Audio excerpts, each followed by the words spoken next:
Witam serdecznie. Oto zadanie z egzaminu ósmoklasisty, zadanie 5 z roku 2025, maj.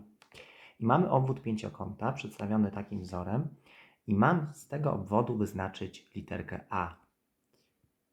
I pierwszym takim krokiem jest, żeby szukana liczba była po stronie lewej. Czyli zapiszę to równanie inaczej.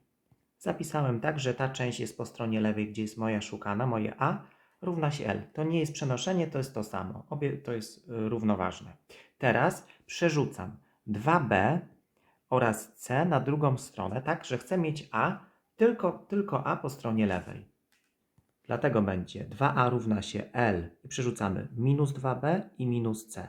Teraz przed A stoi dwójka, a ja chcę jedno A, bo pytałem się w zadaniu o jedno A, więc dzielę obustronnie przez 2. Oto mój przekształcony wzór, czyli odpowiedź tutaj będzie A.